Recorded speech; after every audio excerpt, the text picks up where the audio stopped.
What happened there? Okay, I was live. The stream died. Um, now I'm live again.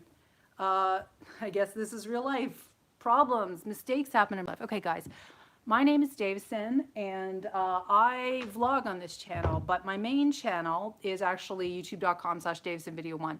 And why I'm saying that is because on this channel, I'm a little bit more opinionated and a little bit more raw than I am on my other channel, where everything is very strategic and consistent across the theme of trying provocative things on the internet and being sexy. Now, my Instagram is very much the same. I am intentionally sexy on Instagram. And to be sexy, as you can see in the thumbnail, I employ a lot of lighting, some makeup, good poses, and it's not entirely, I guess, what you could call reality. Now, I'm afraid right now, oh, there's Annadelle. Hi, Annadelle. So I was wondering that if this was public because I thought I had made a mistake before.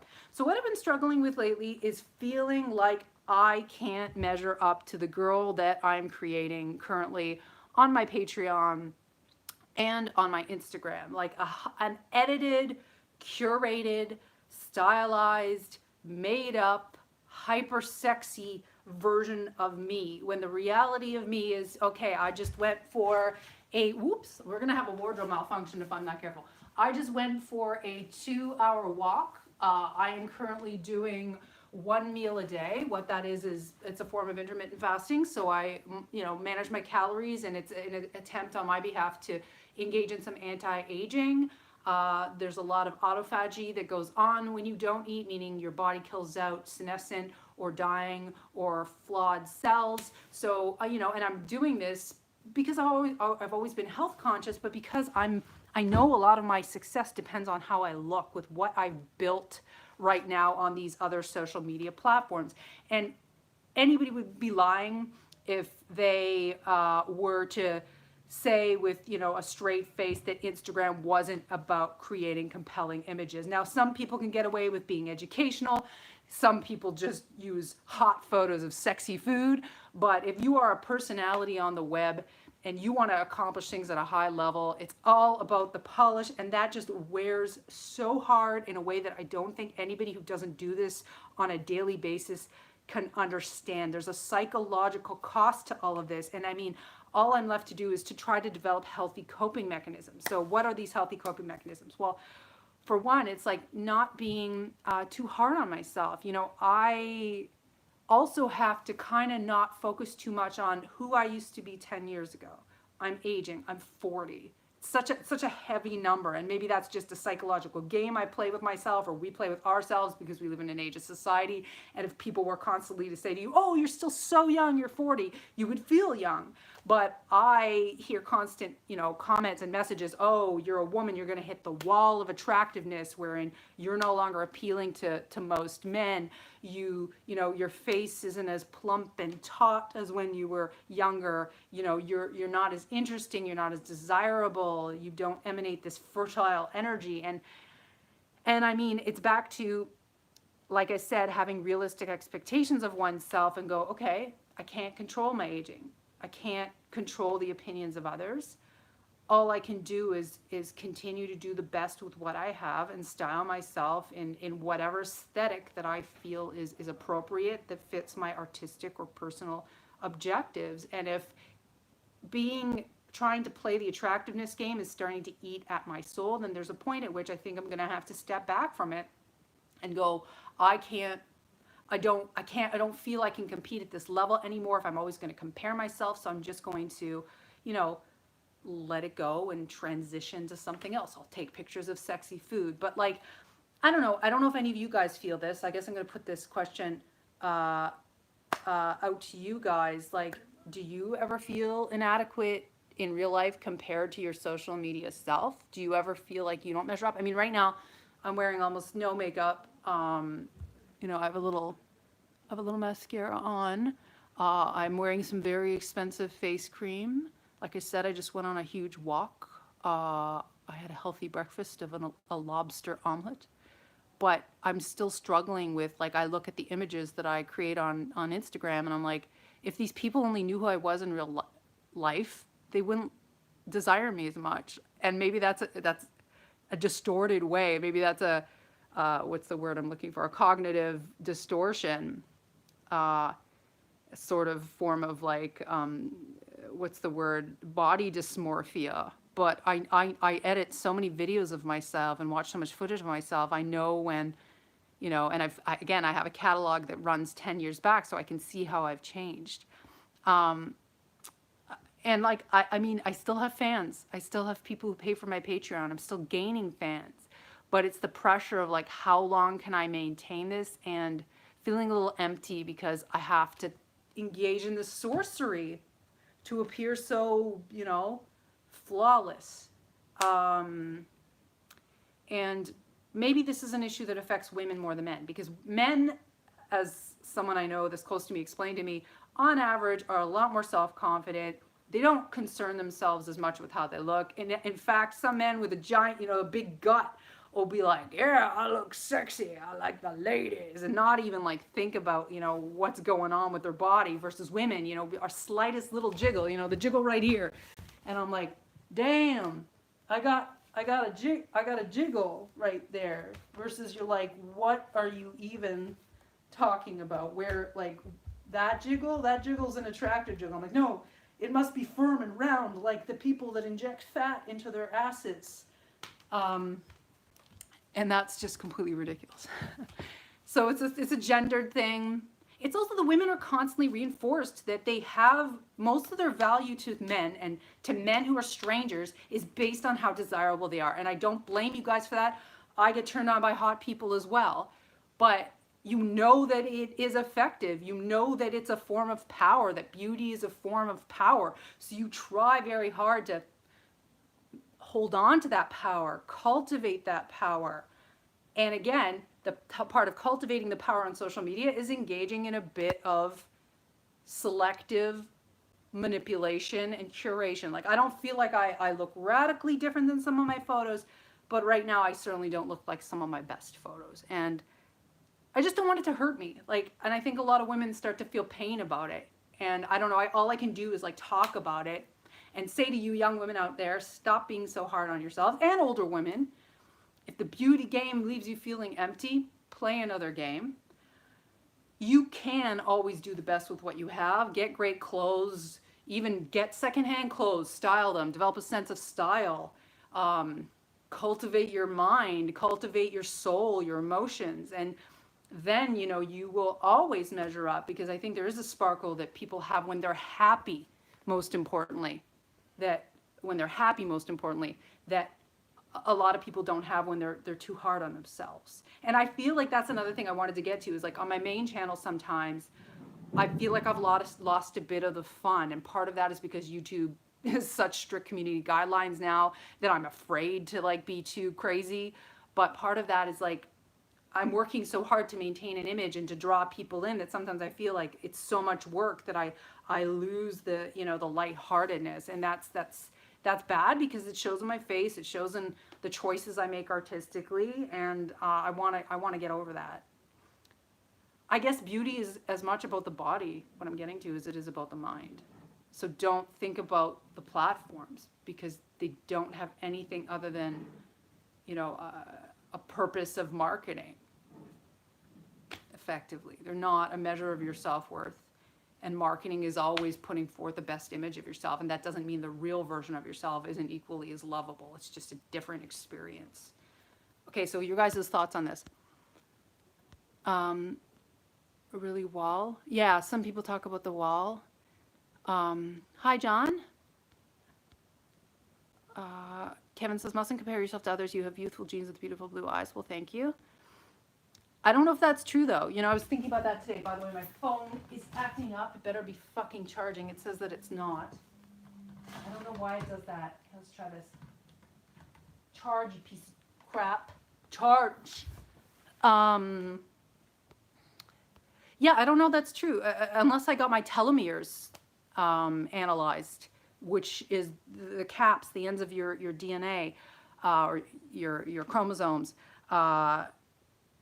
There's no way to know if I'm aging better than the average person.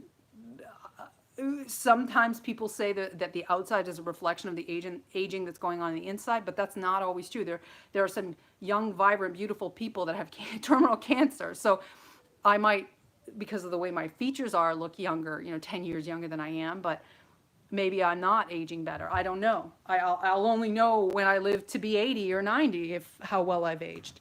But I am doing everything in my power to get life choices on my side, get lifestyle factors on my side, which is eat less, exercise more, get a lot of sleep, drink a lot of water, and most importantly, have fucking fun. Be happy. Be grateful. Don't compare yourself to others. Comparison is the thief of joy. And comparison is certainly the thief of joy on social media, as per the topic of this initial broadcast. And thank you if you're new here. You might be from Emily Hayward's eulogy that I gave, or PV Tom's eulogy, because both of those vloggers unfortunately died very young with terminal cancer. Maybe you're here because of my feminist vlog. I like to talk about a variety of topics and be, a little bit more intellectually stimulating on this channel. So I do worry about young women. I was watching a female vlogger last night, and she's already gotten a tattoo underneath her eyes to fill in pigment. It's like an eyebrow tattoo so that you never have dark circles. That's where we're at now. So it hasn't ended with the eyebrows, and everybody must have eyebrows that are naturally like mine.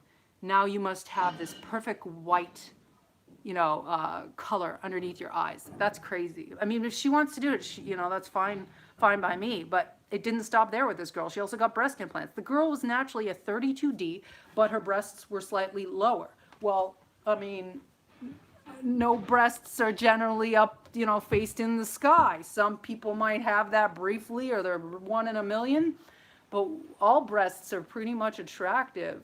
And it just hurts my heart that this woman would waste her time, energy, money, and body on something that, unless you're showing your tits for a living, why are you getting your boobs done? And why do you feel it's necessary if there's nothing, there's nothing really abnormal? Like women who are super flat, I get it. Women who change their genders, I get it. Women who have breast cancer, I get it. But these other cosmetic procedures, it's like, it becomes this endless pursuit of perfection that you can literally never hold on to because we all age. And you can literally never hold on to on social media because everyone's always editing their photos and posting only the most flattering angles, and it's just not realistic. You gotta look at it as marketing, and don't turn yourself. That's what I'm most concerned with. Don't turn yourself into marketing. So John says, if you want to age well, switch to a keto diet for real instead of just dabbling with it, and get 8 hours of sleep, because autophagy from intermittent fasting only works with 8 hours of sleep. I always get lots of sleep. I do eat lower carb. I don't eat much sugar. I bought a juicer. Somebody says I'm an SJW. Well, that's not really fair, honey. You haven't seen the majority of my content. I am an intelligent, educated, experimental, exciting, vivacious woman.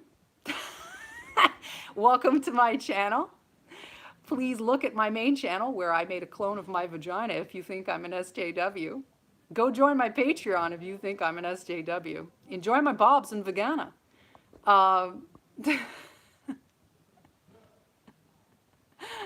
It's not even an insult. It's just like thought. There's a point at which thought no longer becomes an insult. You're like, okay, I'm a hoe on the internet.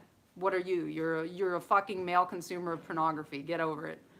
If you consume pornography, who's more pathetic? The girl making money off her body, or the guy jerking it and losing money? Or not losing money, losing time. Having no thought in his bedroom, so he watches thoughts. I don't know. You get what I'm saying. Goes both ways, boys. Daniel says, or maybe we're here because you're super cool and wonderful and we love you for you. Well, thank you, Daniel. I love you too. I love you guys too. That's why I went live, because I wanted to feel better. Because you don't understand how hard I am on myself and how much I freaking stress out. I'm working on a painting for my Patreon. I did a Bob Ross tutorial with my boob. I also bought some stuff today, which I will show you guys.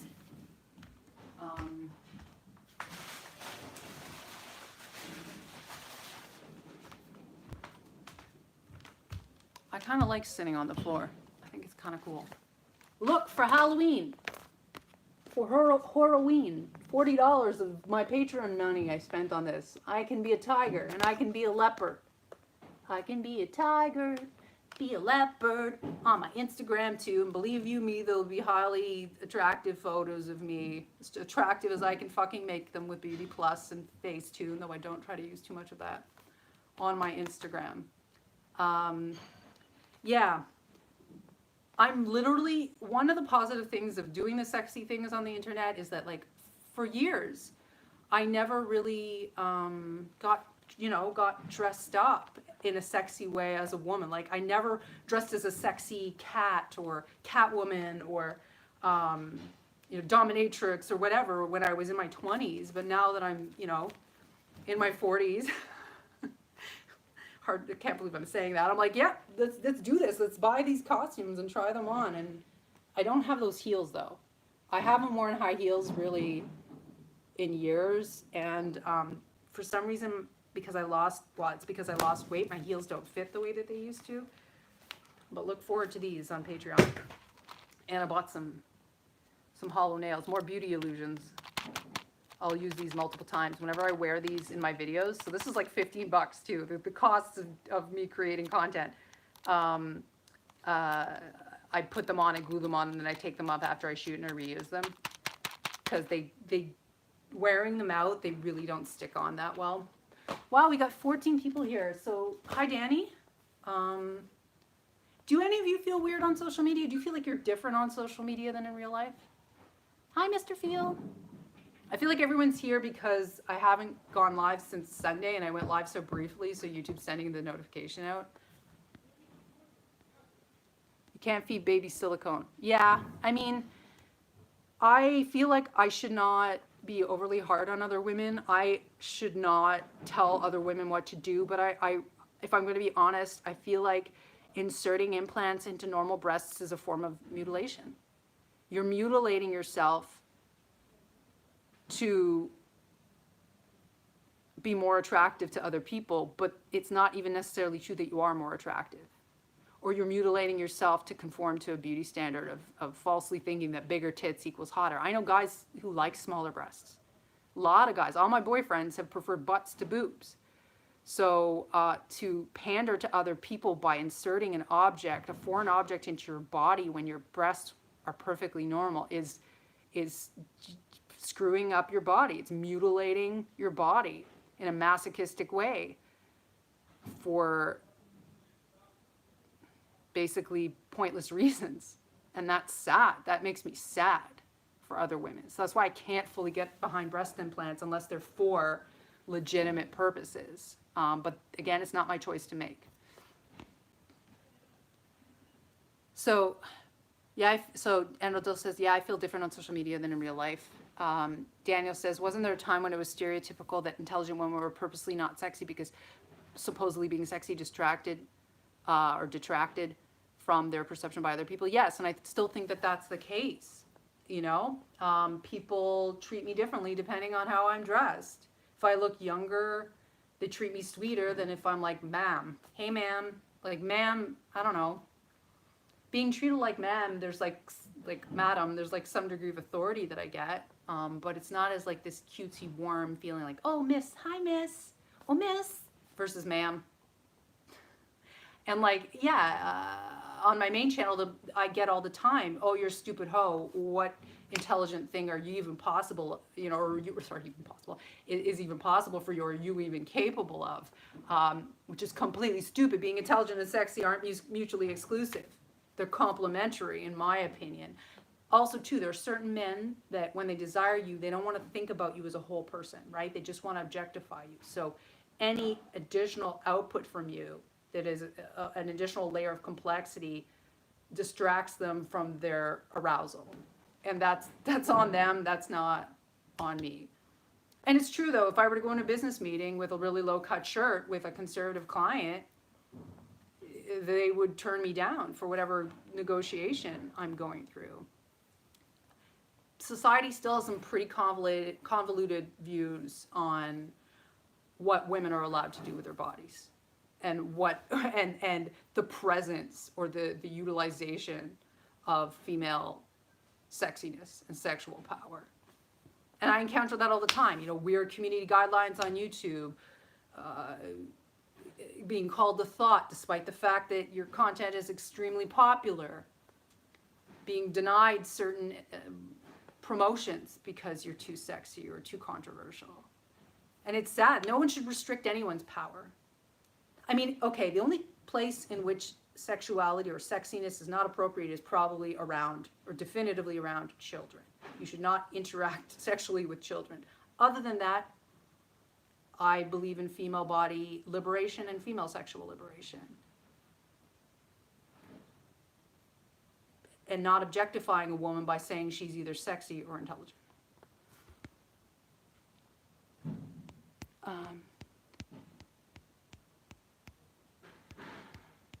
Mr. Willie says, I'm spooked. You're also very engaging. Well, thank you.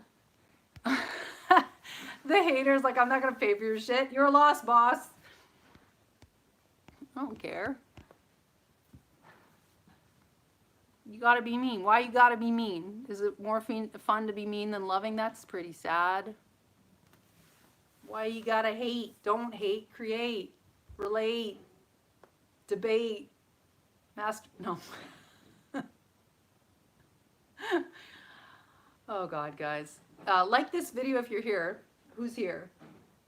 So what else do I want to say about Instagram versus real life? I mean, I make very deliberate branding choices at present, and they're serving my objective, which is to get more paying clients on Patreon. But there's an emotional weight to it. I would say cost, but it's not exactly a cost. It just depends on how I rationalize it and deal with it and process it emotionally. So it's just about, you know, maintaining a healthy mindset, which is not always easy. It's hard to battle with your emotions sometimes, I think. Who's here? Okay, guys, we're going to wrap this up soon if nobody else has anything to say. I know YouTube's sending this out. So Angela says, how many hours a week do you spend editing? Well, some images don't require any editing. A lot of my images don't, because I use the right filter when I shoot. I'm working on content every single day, 12 hours a day. I mean, I also have hired someone and she's editing right now. It never ends. Like, there's not a day that goes by that I'm not editing something. So your content you sell is basically you and the content you create. It must be hard to dissociate comments on your product from being comments about you personally. Yeah, sometimes. Instagram is a short version of life. Did I say that already? Instagram is an idealized version of life. It's not the, I just woke up and my face is smushed with a wrinkle in my face from being on the pillow. It's not, oh, look at this unflattering shadow. Look, if I put my face down, it's like I have big dark circles because the way that the lighting is in here. It's putting your best image forward, but it's not holistic. Meaning it's not the complete picture. Do I separate my product from myself? Yes, but yeah, sometimes it's hard. It's hard when I need to elicit desire from men or women who are into women, or at least attraction or intrigue. But then when they send me sometimes really personally invasive messages, especially via DMs on Instagram, like, hey baby, or I love you, or stuff that's romantic, it weighs on me because I'm like, you guys don't know me. You don't know my emotions. Like, you don't know what my needs would be in a relationship. You just think I'm hot. I might be a bitch. Like, I might be tired. I don't want your attention. Like, I do. I want you to be an audience member. I want you to be entertained, but I don't want this to get personal.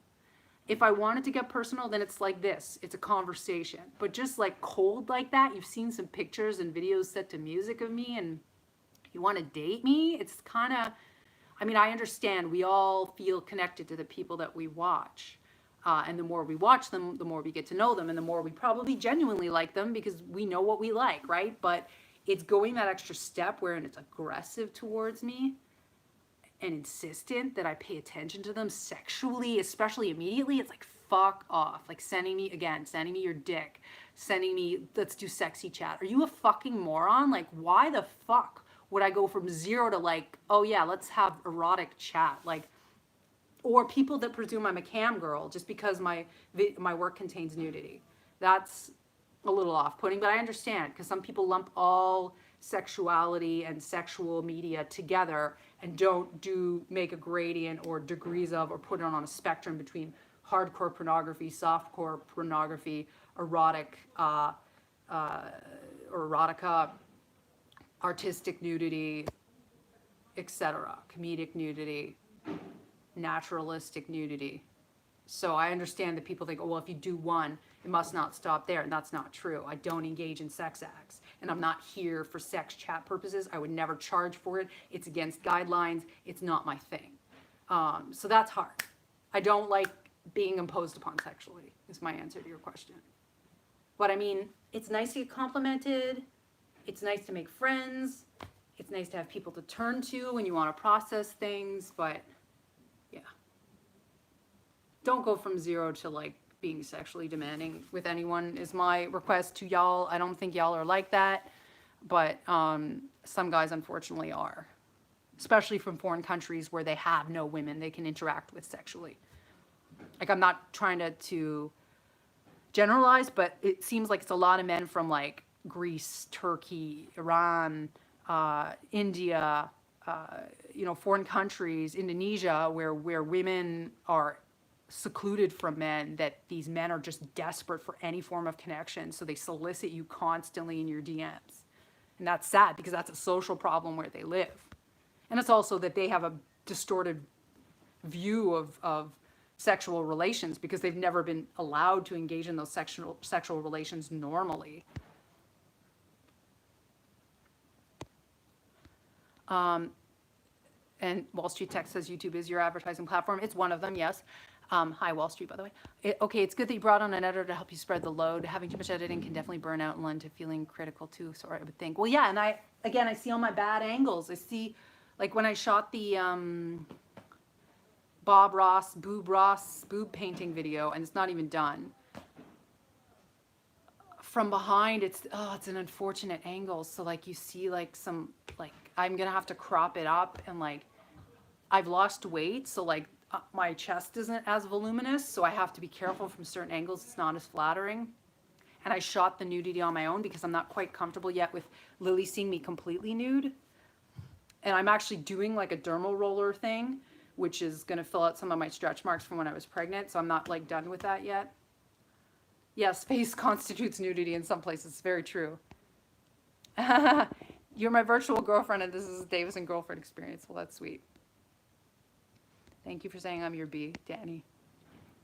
What focal length is your lens? I have a variety of lenses. It depends. I just use the kit lens on my Canon. I think it goes up to 200. Sometimes I use it at the lowest setting, which is under 50, I think. Lily uses one that has really good depth of field. I prefer her camera to mine. Mine is okay. Mine's gentler on my face. Hers really picks up like every single line. It's weird because I can see that I look so different depending on the camera, lens, angles, lighting. At least in my opinion. I don't know what camera Lily uses. I should know. I don't know. I'll ask her. I don't know which one. Sorry, I got a lip balm break. I gotta go soon, guys, because I have to finish my painting.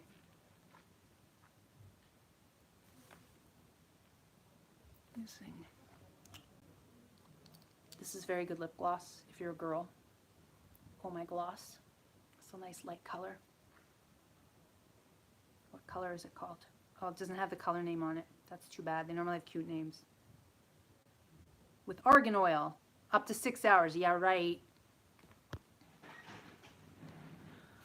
Okay, guys, we're going to stop at, well, we can't stop at 30 minutes unless I would hit the X right now. So I'll see you guys later. So, for example, when I film ladies somewhat close, and I always use at least a 50 millimeter. Why? says it softens the features. Yes, it probably does qualify as ASMR, doing your lip gloss. Told you that you need the 50mm 1.8 dirt cheap with Canon. I know, I haven't gotten it yet. I buy so many things. I bought a Polaroid camera, guys. I buy costumes. I haven't gone to get more gear. You're right, Air Jeff. I have to get more gear.